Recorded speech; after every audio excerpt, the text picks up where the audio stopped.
la doctora Galván. Vamos a responder a las pautas que nos han fijado y vamos a administrar el tiempo, dado que todavía no están todos los asistentes normales a la comisión.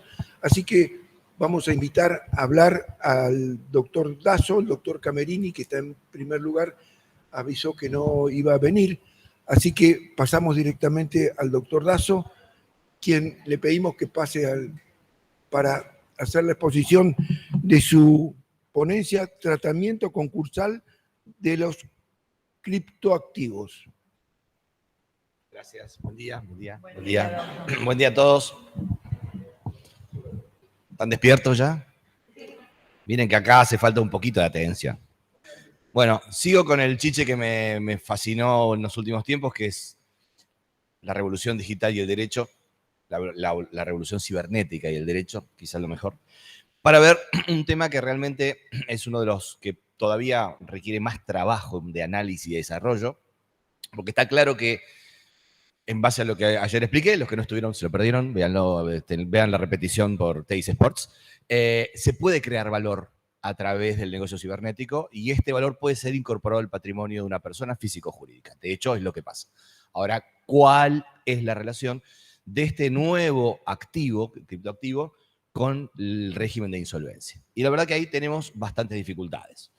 La ponencia describe un poco el desarrollo de lo que es la tecnología. Para entrar un poco en tema, los remito a ella, no los voy a cansar con esto porque es muy técnico, pero en definitiva lo que dice es que la nueva tecnología, con lo que llamamos Web3, es capaz de generar estas unidades de valor que sirven para financiar cosas, para intercambiar bienes y servicios, para atesorar riqueza y por lo tanto llaman la atención muchos de estos desde el punto de vista de la constitución de un patrimonio. Ahora, no todos son monedas. Es lo primero que tenemos que saber. El criptoactivo puede ser moneda como puede ser otra cosa.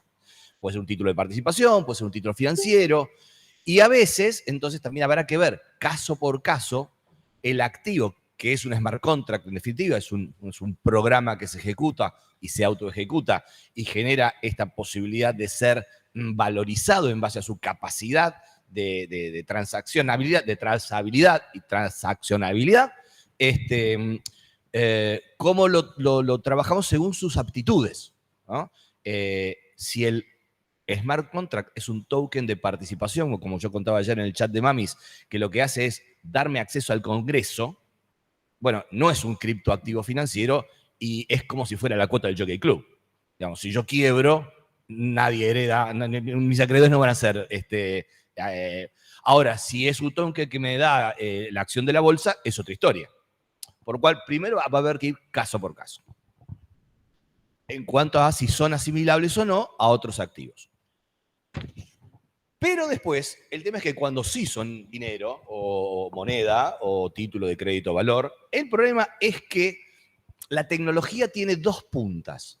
Es perfectamente trazable desde que se inicia hasta que termina, porque va dejando rastros en la web, y son rastros indelebles. Imaginen que ustedes pudieran tener de forma omnisciente, como si fuera la LEF, la trayectoria de todos los billetes de banco de la Argentina, o de los títulos de crédito, de un buen pagaré.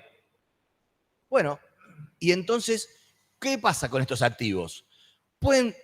Eduardo Faber-Dubat señala muy bien, el gran peligro acá es la opacidad y la capacidad que tendría un deudor pícaro de esconder esta riqueza en otro lado. Sí, claro, ¿cómo no? Como la moneda. Como la moneda. Igual, la moneda fiat tiene la misma capacidad. Te la ponen en un colchón y anda que el síndico la encuentre. ¿Ok?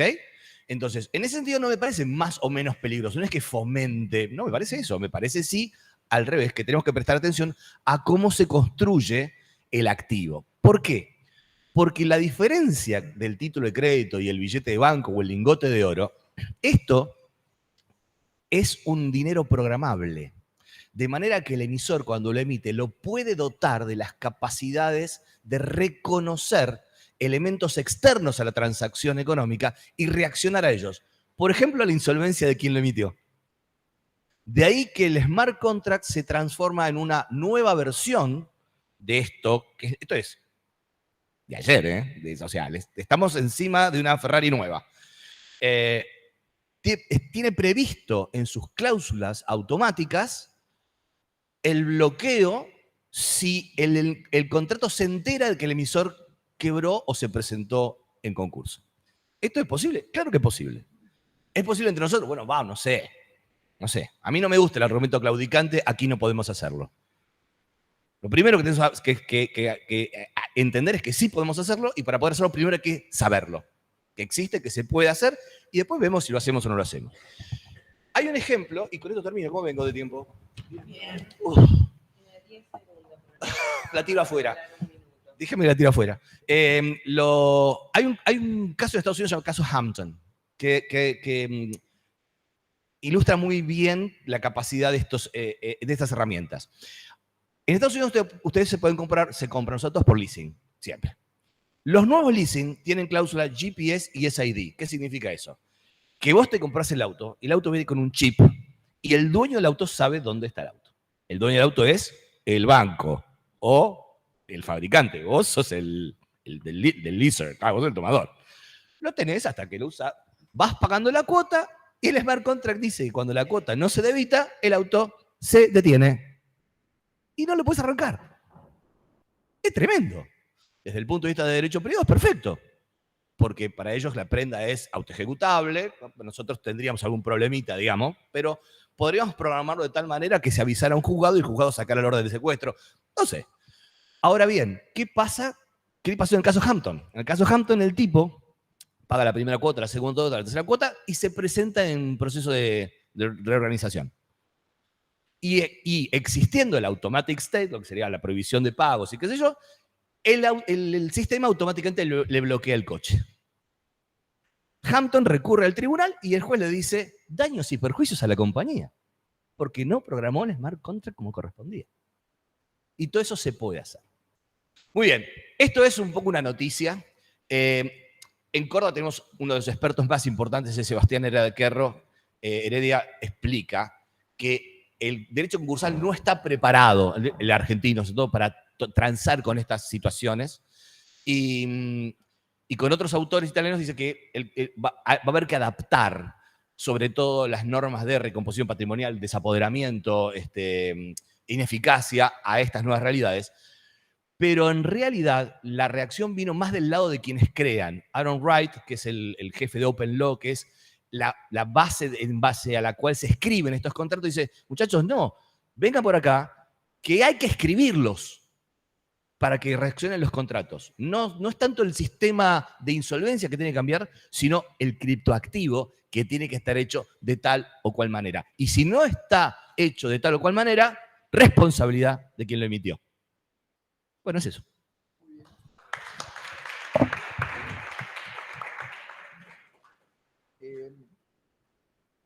Ahora le invitamos al doctor De Grandis, que va a tratar, la ponencia del doctor De Grandis es modernizar no implica desregular. Doctor De Grandis. Hola, ahí está. Bueno, buen día a todos. Bueno, la idea de la ponencia central era hablar un poco sobre los procesos de modernización y digitalización que han generado repercusiones desde sus comienzos, detractores por un lado, promotores desde el otro. Y en este marco la idea era analizar un poco cómo había avanzado el proceso de modernización en la inspección de personas jurídicas de la provincia de Córdoba. Para hablar de modernización en la provincia de Córdoba no podemos dejar de lado la ley 10/618, que impone a la administración pública provincial trabajar con expediente digital, con gestiones a distancia, es decir, que el ciudadano no se le puede requerir que venga a estar presente en la inspección, y al mismo tiempo que nos impone la interoperatividad en el sentido de que se tienen que interconsultar o intercambiar información entre los registros. Teniendo como presente ese marco normativo, analicemos un poco qué pasó en la IPJ Córdoba, con algunos ejemplos concretos de lo que ya ocurrió. El registro público de comercio, antiguo registro público de comercio, hoy registro público, siempre tuvo un registro de documentos. Con la incorporación de los procesos de modernización, no solo es un registro de documentos, sino que pasa a ser un registro de datos. Hablar de un registro de datos no es un dato menor, porque eso nos permite comparar, contrastar y analizar qué obtenemos de esos datos y no solo tener un cúmulo de documentos como si fuésemos un depositario. En ese marco, al tener un procesamiento de documentos, ha permitido dos cosas en el IPJ Córdoba. Uno, la publicidad registral automática. Si alguien ha consultado alguna vez en la consulta de sociedad, automáticamente se inscribe algo, se da publicidad gratuita, automática, instantánea para todos los terceros. Y no solo se da la publicidad de los datos, sino también de los documentos. Mediante la consulta de documento registral, el documento inscripto automáticamente se carga en el Centro de Documentación Digital de la provincia y es accesible por cualquier persona de lo que sea inscripto. Eso por un lado, en lo que hace la publicidad. Hablemos de lo que hace el control, la función de fiscalización. Entre otras, la integración con la AFIP, por ejemplo, entre otras las integraciones que ha tenido, ha permitido que no haya registraciones paralelas. Es decir, al momento, por ejemplo, de ingresar una constitución, el sistema va controlando automáticamente lo que tiene AFIP y lo que tiene IPJ, entre otros registros, permitiendo que salte una alerta de decir, esta persona está fallecida, no puede constituir. Está fallida, no puede constituir.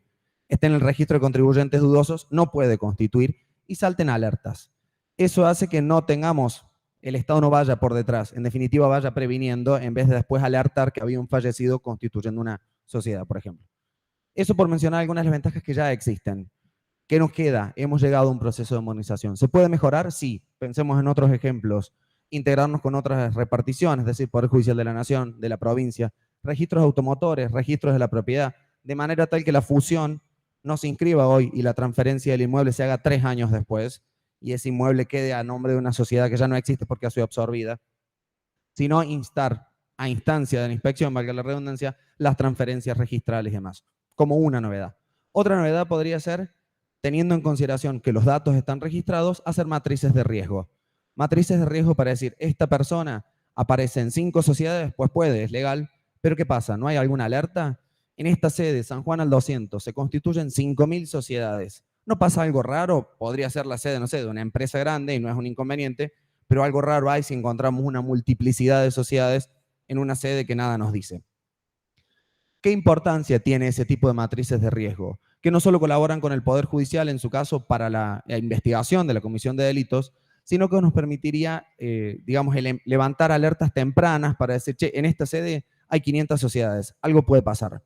Si no pasa nada, no habría ningún inconveniente. Y en definitiva, aplicar todo lo que es procesamiento de Big Data, Business Intelligence o incluso inteligencia artificial para que sea el mismo sistema el que se lo entrene y diga, ojo con esta sede, por la localización que tiene, por las personas que participan, podría haber algún inconveniente. Solo como alerta, no como una previsión, por supuesto. En conclusión, lo que me parece importante destacar, y de ahí viene el título de la ponencia, que hablemos de modernizar y simplificar no implica desregular. ¿Implica hacer el trámite más simple para un ciudadano? Sí, en ocasiones sí. Pero eso no implica que Córdoba se convierta en una jurisdicción más benevolente. Por el contrario, implica canalizar las fuerzas, en este caso la autoridad de Contralor, a donde las debe canalizar, en dar publicidad real y efectiva y en garantizar la seguridad que el tráfico comercial le pone en cabeza del registro público. Muchas gracias.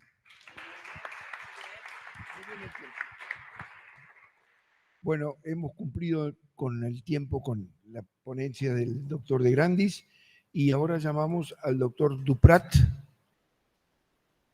Bueno, no está el doctor Duprat, lo invitamos al doctor Farina. El doctor Farina, adelante. El doctor Farina, Sebastián Farina, va a exponer su ponencia sobre el manejo de datos, la necesaria incorporación de la Data Management, Data Compliance y Data Protection. Buen día, gracias. Bueno, voy a ser sumamente escueto, o sea,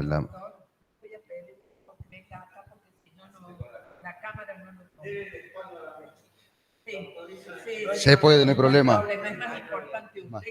No, no lo creo. Bueno, buen día, espero que lo hayan pasado bien anoche.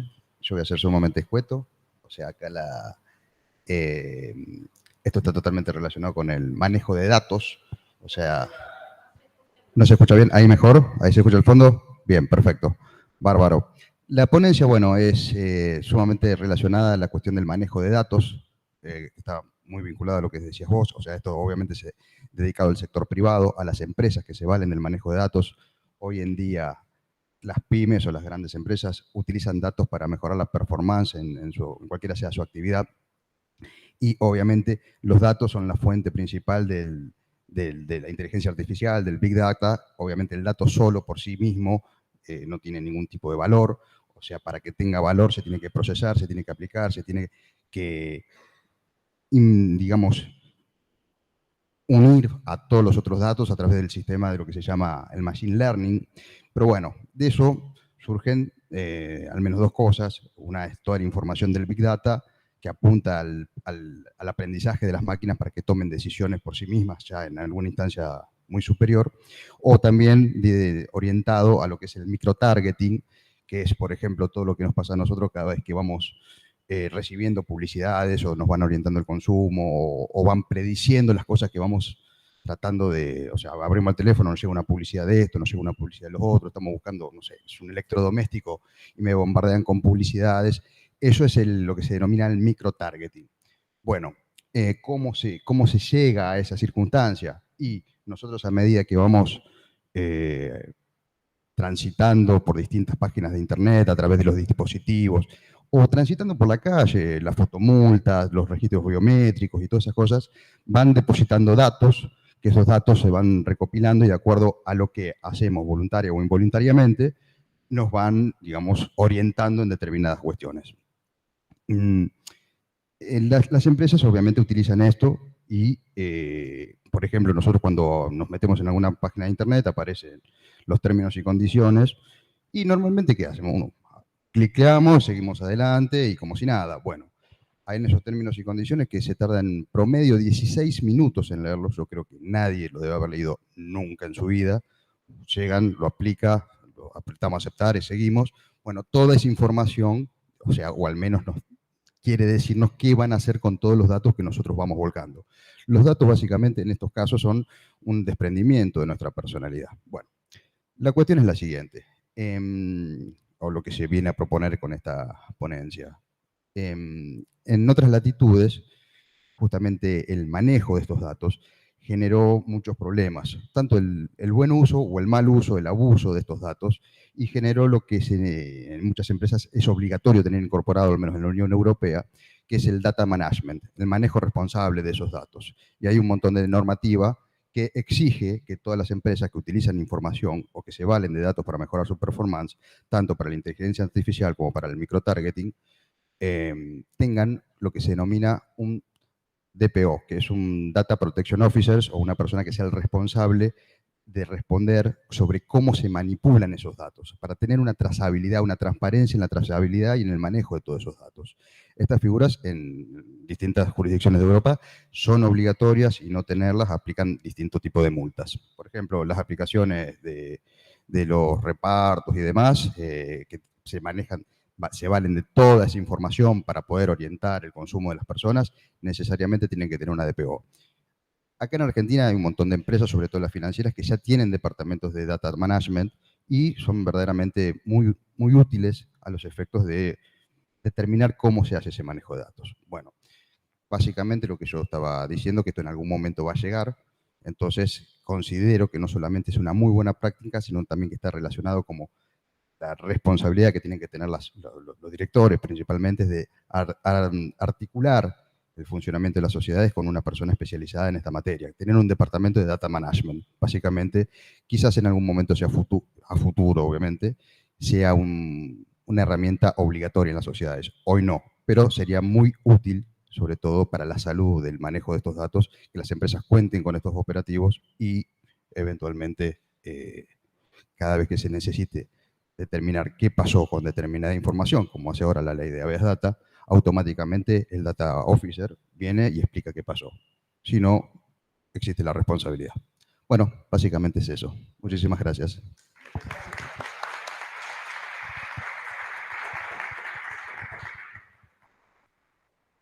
Doctor Duprat, bueno,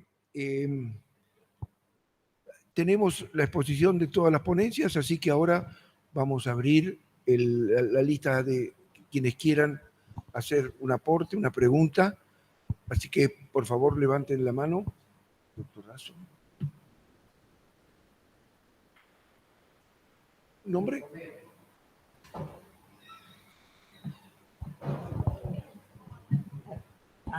¿Su nombre, doctor?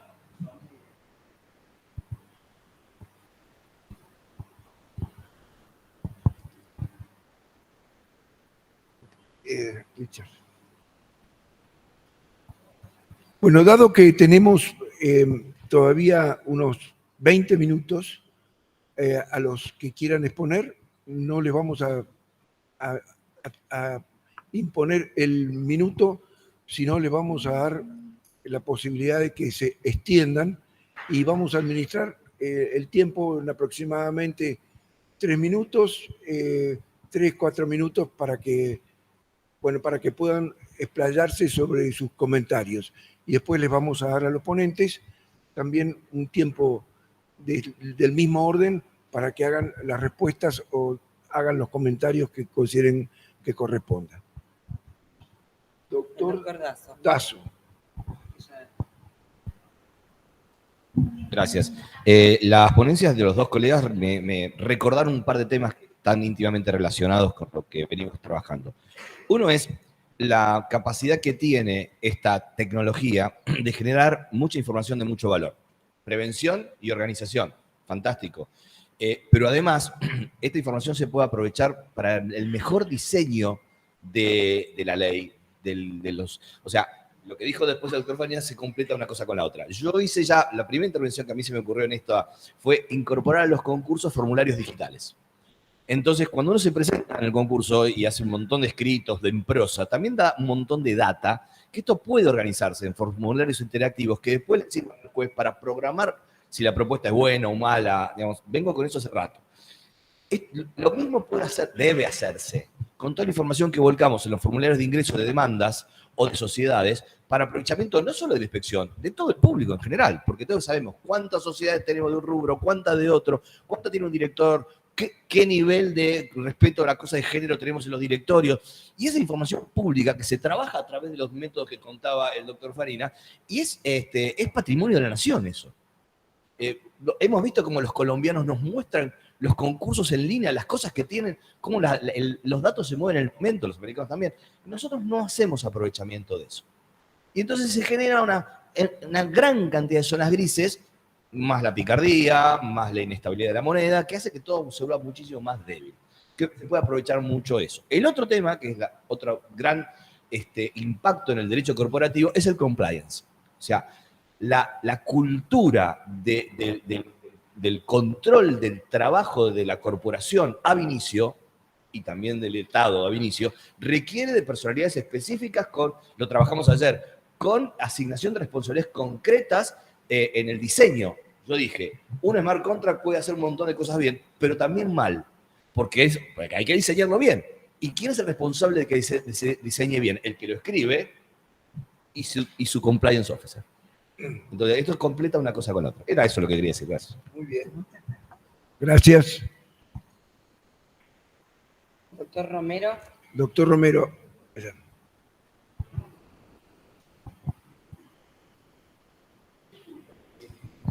¿No? Doctor Romero. Hola, hola, hola.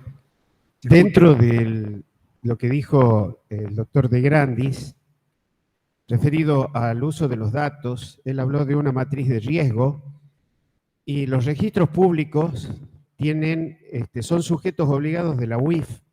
No mencionó el tema de la UIF el doctor, por eso quise hablarlo, porque en Salta hace poco se presentó un caso de una persona que lo mataron, está claro ya que lo mandaron a matar, que había tenido contactos con el narcotráfico y en las investigaciones surgieron lo que justamente relató el doctor, que tenía 5 SAS constituidas, las 5 en el mismo domicilio, las 5 con el mismo objeto y las 5 con los mismos administradores.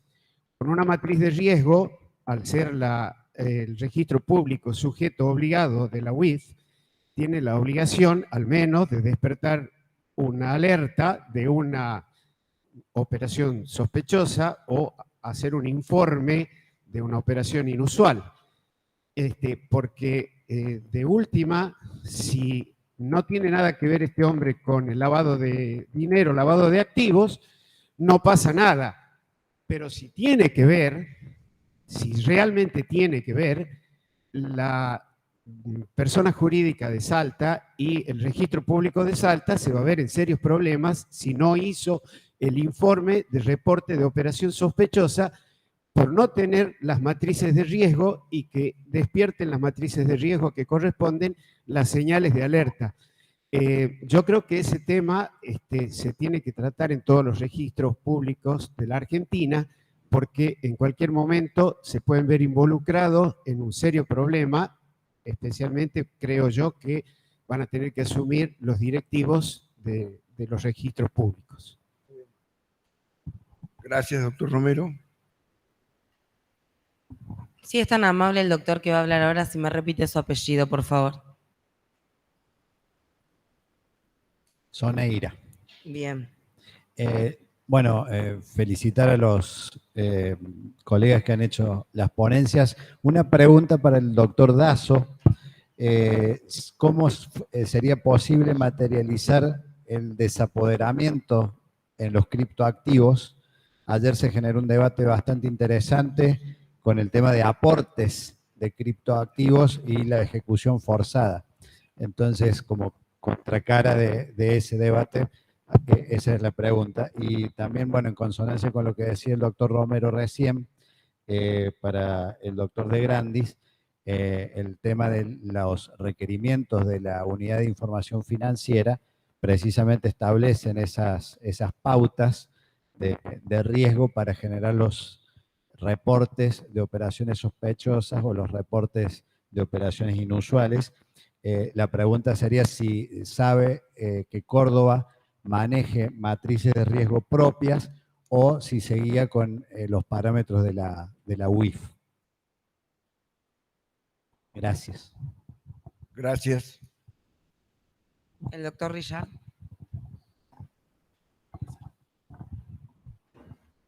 Buen día.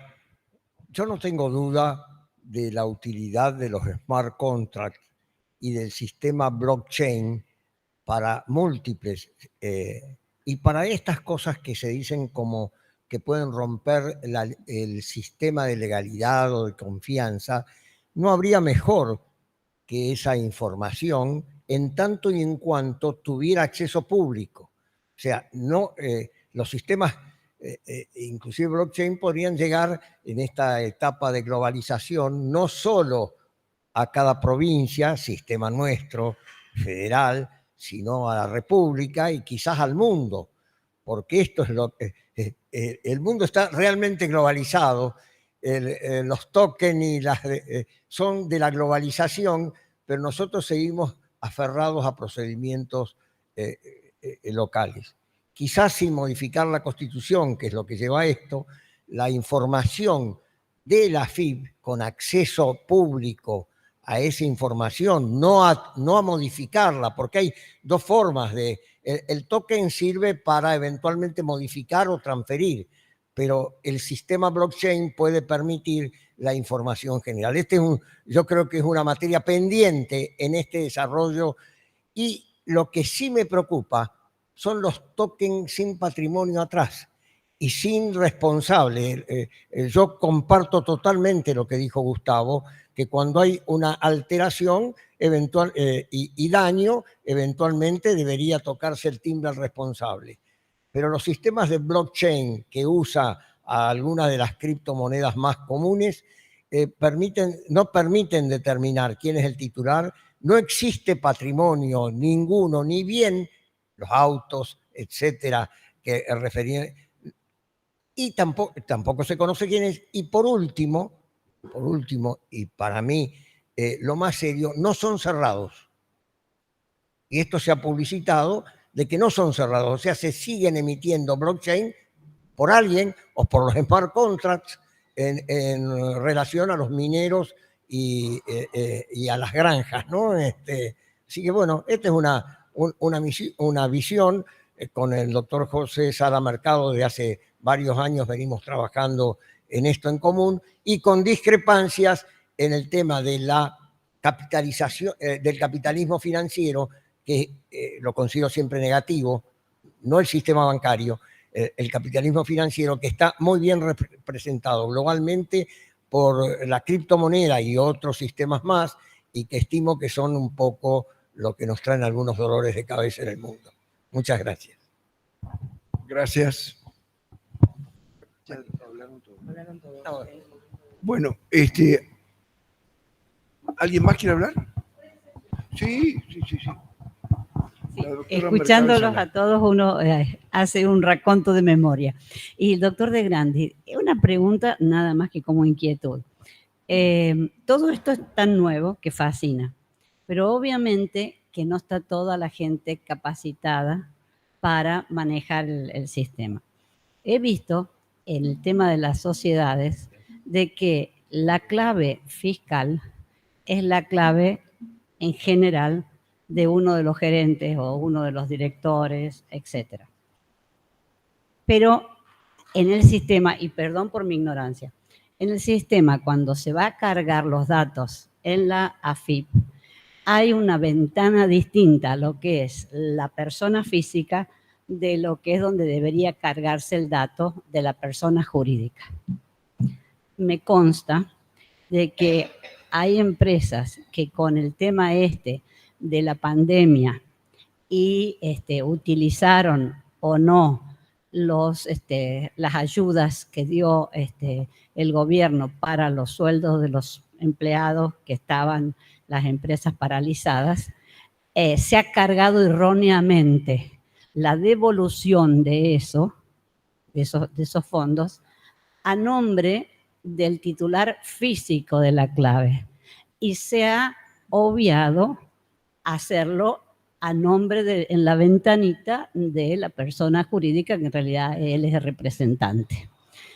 Me consta también de que ha habido un control cruzado entre la Comisión Nacional de Valores y el Banco Central de la carga y de que se le hace el reclamo a la sociedad de que habiendo pedido un crédito bancario, había, sin embargo, utilizado esos fondos. Obviamente, físicamente no había forma de ver en el sistema el error involuntario, material, acometido por el empleado que había hecho eso, porque obviamente que no vamos a tener al presidente de Coca-Cola cargando el dato. Siempre hay un empleado haciendo eso. El problema es, hecho el descargo, ¿cuál sería el procedimiento administrativo para si el descargo no fuera tenido en cuenta? Bueno, gracias, doctora. Tiene la palabra. Su nombre, por favor. Sí, Juan Manuel Sueldo. Para el doctor Dazo, estos criptoactivos, si son de la sociedad, ¿se consignan en el balance? ¿De qué manera? Bueno, muy bien. Perdón, ¿puedo agregar una para el doctor Farina también? Sí. Con referencia al oficial de manejo de datos que menciona que deberían tener ciertas empresas, si eso, cómo se vincula con el administrador de la empresa en función de la pauta del 59 del buen hombre de negocios, si compromete la responsabilidad que tenga o no tenga designado ese personaje, ese funcionario en la empresa. Bueno, ahora le vamos a dar paso a que los ponentes... ¿Una pregunta? Bueno, breve, por favor. Bueno, primero que nada, felicitaciones a todos los ponentes. Lo mío no es una pregunta, es un comentario. El comentario era que qué importante sería que todos los registros entiendan que modernizar y digitalizar no implica desregular, y las ventajas que ello conlleva, como dijo el doctor De Grandi, de, por ejemplo, notificar, o sea, que el registro pueda notificar cuando hay una transferencia de un inmueble al registro del automotor. Y por otro lado, creo que estaría bueno que haya una normativa o un criterio unificado entre todos los registros en algunas cuestiones de, no sé, presentás algo en Capital y tenés que llevar 1 millón de papeles, presentás en Córdoba, es todo digital, presentás en Jujuy un criterio completamente distinto. Nada más. Muy bien. Bueno, Ahora le damos a los ponentes, van a tener unos 3 minutos cada uno para responder a las preguntas. En primer lugar, el doctor Dazo. Gracias por el interés. Todas estas respuestas están sujetas a cambio. Ya lo dije ayer. Las 3 ponencias ya no sirven más. Y esto que estoy diciendo, como lo de Misión Imposible, se autodestruirá en 15 segundos. Sí, es lo único que tiene incómodo esto. No te puedes dar vuelta. Yo creo que si se aporta, habrá que ver el criptoactivo, porque son infinitos. Imagino que si van como aporte, la primera parte es como dice Hugo, digamos, la salida, el ledger, digamos, la cuenta contable informática es inviolable, o sea, sabés de dónde salió y cómo entró en la sociedad. Eso es indiscutible. Luego la sociedad la pone, ¿dónde? En una billetera caliente, en una billetera fría. Pero si la pone en una billetera fría y la billetera fría desaparece, alguien la puso en la billetera fría, el directorio es responsable. El directorio no tiene un sope, bueno, es otro problema. Ahí está la garantía del directorio. La mayoría de los criptoactivos financieros van de la mano de una garantía autoejecutable. Por lo tanto, muchas veces el daño se repara solo. Es como un cutoff de los derivados. Pero hay que escribirlo bien. Vuelvo a la responsabilidad de quien escribe y el oficial de cumplimiento. ¿Cómo se registra en el balance? Yo no soy contador, gracias a Dios. Pero muchos de ustedes lo son. Pero yo imagino, por ejemplo, ¿cómo contabilizan un lingote de oro?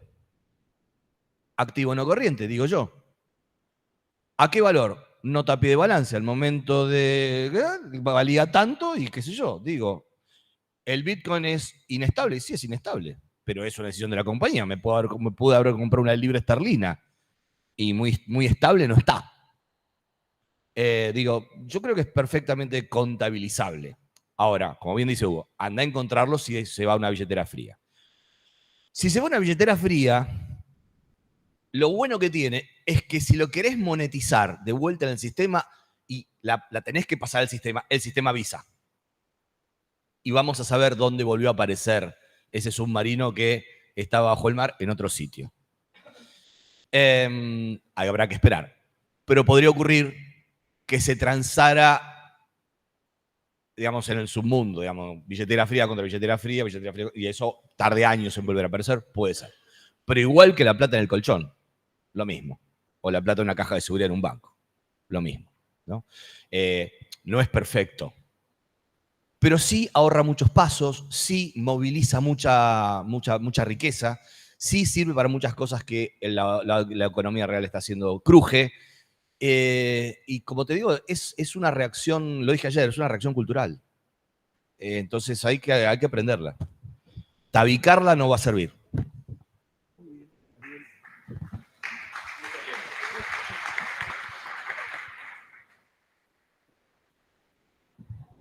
Bueno, ahora el doctor de Grandis.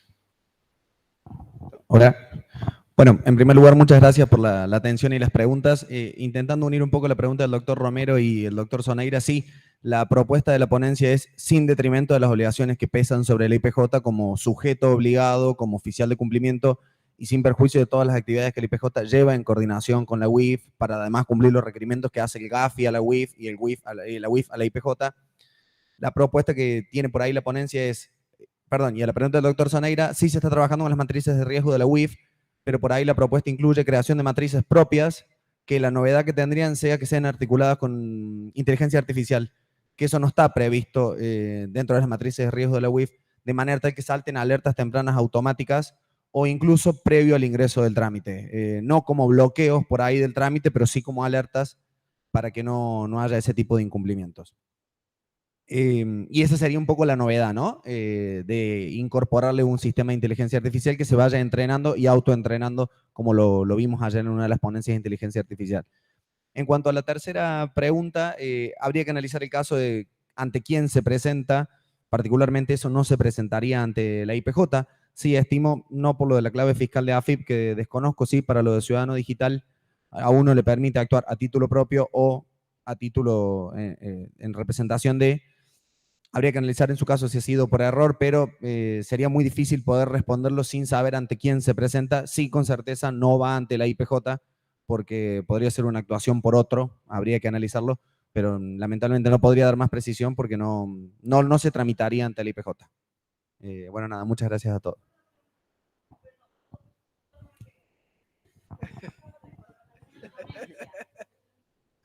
Hay en otra comisión, y me hago cargo de haberla ubicado en otra comisión y debería haber estado acá, una ponencia que habla de la inscripción de los inmuebles a nombre de la sociedad, necesidad del estudio de títulos. Como justamente ha despertado interés el tema de los inmuebles, la del millón es, sin haber leído la ponencia, es si en Córdoba, cuando se hace la inscripción en cuanto a aporte de un inmueble, se exige o no el estudio de títulos. Sí, viene la inscripción ya. Se exige que esté inscripto en el registro. No, no se está haciendo. Pero se exige la inscripción definitiva en el registro de la propiedad. Para...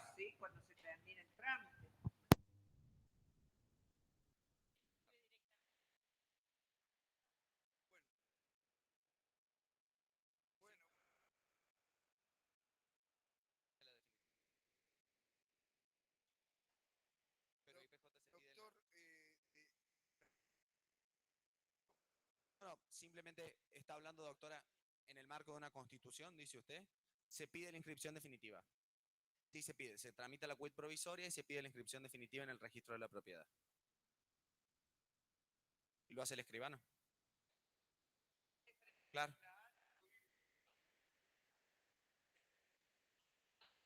Claro, lo que yo planteaba, doctora, cuando hablábamos de las remisiones, es en el proceso de reorganización. Cuando una sociedad absorbe otra y tiene que hacerse el impacto en el registro de propiedad, ahí no iría con estudio puro de títulos porque es una absorción, digamos, y ahí sí se oficia. Bueno, muchas gracias, doctor de Grandis. Doctor Farina.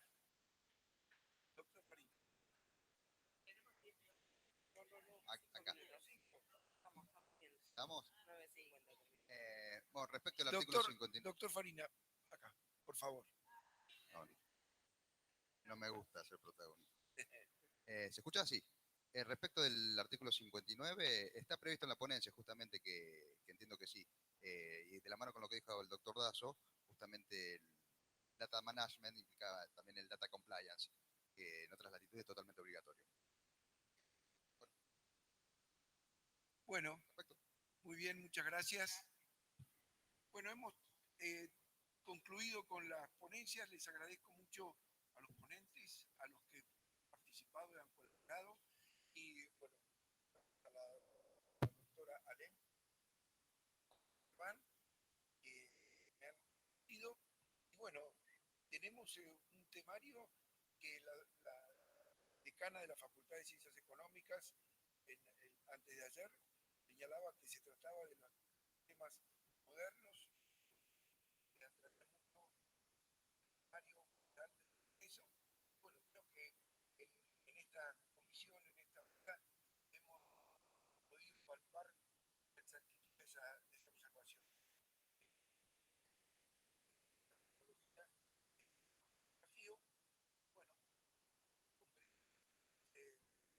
cargue la voluntad de enfrentar estas instancias. Muchas gracias a todos.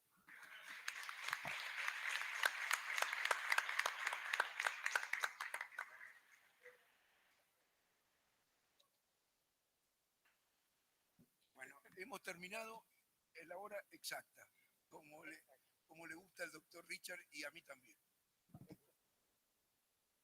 Bueno, ahora está la doctora Gómez Bausela, doctora Toscano, Petri, son los que nos siguen a nosotros.